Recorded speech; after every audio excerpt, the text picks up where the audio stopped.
Hello everyone, it's Margaret here with 60 and Me. Thanks for being here today. I hope that you're doing okay wherever you are. I know this is a very challenging time and lots and lots of change in the world, and hope that you're doing okay.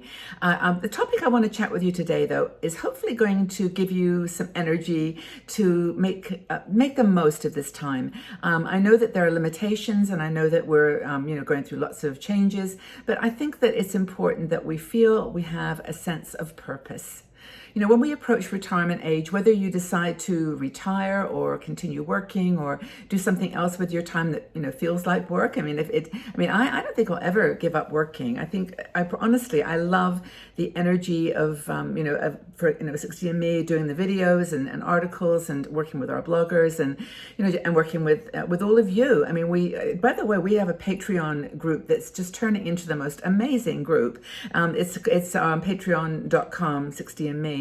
And we actually have live meetings Monday, Wednesday. We do, and just a great group of women getting together, just chatting. We actually have had several people now get together in person, actually find each other. We're all over the world, of course. And so we get people coming in from New Zealand and India and all over the United States and Canada. And anyway, I mentioned that because I think that's what we need in some cases to give us a sense of purpose, is the camaraderie and the energy of other people. We sit home and thinking that we're the only ones that are going through these moments of doubt or insecurity, or what's our legacy, what are we here for? The questions just go on and on and on. I think I need a cup of tea here to drink to that. So hold on a sec. I hope you got a coffee or tea or something too, because this is a topic that I think really gets to us. And I think it's like, okay, I've done this, all this stuff, for 60 plus years of my life. And now what's my purpose? What's the point? What do I have to offer? What skills do I have to share? What knowledge can I impart? What wisdom do I have? And you think, well, not much. I've actually made so many mistakes, or I have so many regrets, and you get lost, you go down that rabbit hole, and you can stay there for a very long time. But I think the point here is that we have, in order to have a meaningful, happy retirement life, life after 60, 65, we need to have a purpose in what we do. I always say passion and purpose is the mission of 60 and Me, and I really do believe that. Now, Gloria Danviolin wrote an article for us that I want to kind of expand on, because she talks about why it's so important to have this sense of purpose in our lives, and how we can actually see both a physical benefit, mental benefit, and social benefit. Like we can actually see changes in our lives that are positive on so many different levels. First of all, having a purpose amplifies happiness. That's an obvious one, isn't it? But it's true. Our brain doesn't know, it's just interpreting things, and we can trick it into thinking that we're happy simply by having a positive attitude and by a sense of getting up in the morning and knowing that what we're going to do that day, even if it's just staying home and reading a book or spending time online or with friends or with grandchildren, whatever it is, if we've got this purpose of, I am going to make a contribution to the lives of my grandchildren. I am going to become a lifelong learner. I'm going to read more than I ever have and just learn all these amazing things. I am going to virtual travel.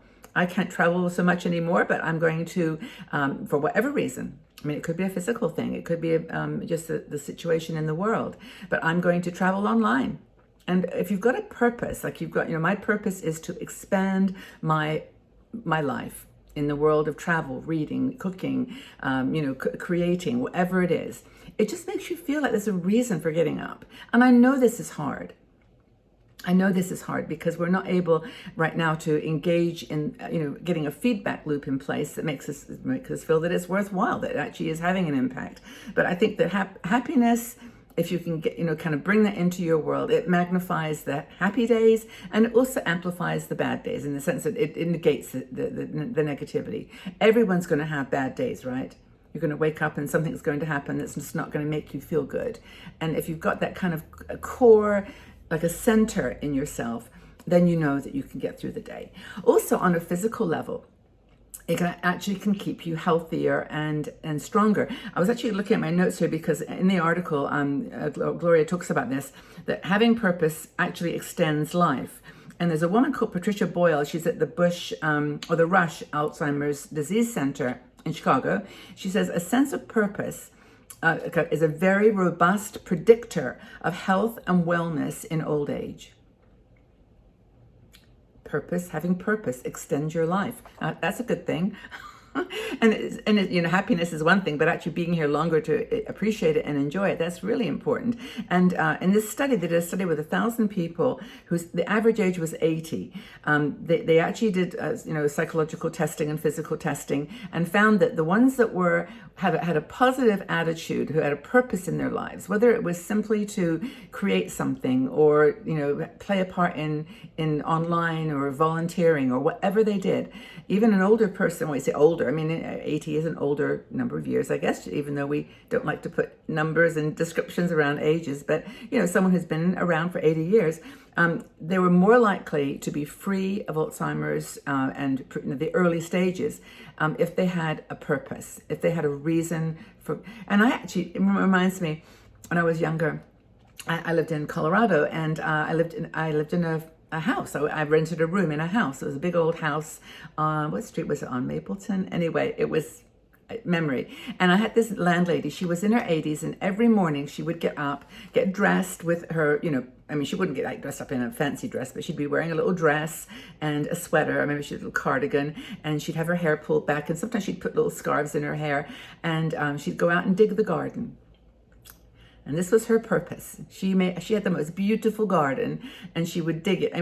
She had her little rake, and it wasn't actually a big rake, and wasn't actually making huge progress. It wasn't like she was digging, trees up, but it was just that caring for the garden. That was one of her purpose. Also, she cooked. You could always smell beautiful things cooking. And I never saw grandchildren that I remember, but I'm sure she had a reason for that, doing that cooking. And I know that, it's just, I don't know, you look at other people's lives, you think, well, she had it together. I couldn't do that, but you can. You really can. So that's a really important one, that this study shows that purposeful people are less likely to get Alzheimer's and other degenerative diseases. The brain wants to be active. It wants to be moving all the time. So how to discover your purpose? Well, personal growth. Actually, I was looking at my notes here because Gloria has a site called, it's called Revivement, Having a Life After Making a Living. And in there, she actually poses some questions that you can ask yourself to sort of get this, momentum around having a purpose in play. So here's some questions that help you to identify what you love to do. So what motivated you in the past to overcome challenges? Was it your family, your children, your job, your whatever? What motivated you? What activities have you been drawn to? Even go back to your childhood. What did you love to do when you were a kid? What activities do you love to do? Don't have to do anything about this right now. This is just a question that you can ask yourself. Well, I like to knit, I like to sew, I like to swim, I like to kayak, whatever. Even if you have to modify some of those because of your physical situation. What was so engrossing that you've done that made time fly? Where were you once that you had such a good time? It was like 3 hours later and it was like time to close. It's like, what? I enjoyed that so much, I want to keep going. Can you think of an activity? And it could, and for me, it's time with my family. I look after my grandsons, and I actually now and again I alternate. And I actually, at the end of the 3 or 4 hours that I'm with them, it's like, well, that didn't seem like very long. That was so much fun. We did painting, we did reading, we did climbing, we built obstacle courses, we did train tracks, and it was like, okay, I could do that forever. That was so much fun. What have you done in your spare time that you've enjoyed? Yes, you have spare time now. Most people do. Some of you are still working, I know that, and I don't mean to sort of generalize, but if you've got some spare time, what do you like to do? And don't feel guilty if it's something simple, like I like to cook, or I like to read, or I like to watch a movie. It's okay. That's exactly what your purpose is. That's what you love to do. And what's wrong with that? Final question is, what are the topics or the types of movies, books, documentaries, reading material, places that you like to go to or like to read about, or, what are your favorite places and things you enjoy? Once you find those things that you love, then you'll be inspired to action. And if you're, if it's something that you love to do, but you don't have the book, then you'll get out to the bookstore and you'll have a cup of coffee at the little cafe next door and you'll think, this is an adventure. This is I'm going out somewhere and doing something because my passion is that book. I'm going to go get that book for the book club or for the, the group that I've joined online, or, it's come to 60 and Me. We do our Patreon group. We talk about all kinds of things, and that's, we have exclusive videos and that kind of thing for our supporters group.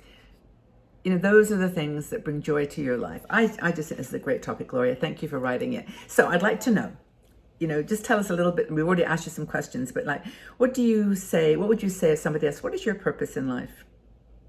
And you could answer, my purpose is fill in the blank, or my purpose is my passion for my love for, my desire to do. What is your purpose?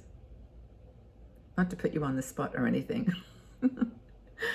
I do hope that you're doing great, everybody. Take really good care of yourselves. Know that you're here, you're appreciated, and you're loved. And we'll talk again very, very soon. Bye-bye for now, everyone. Take care.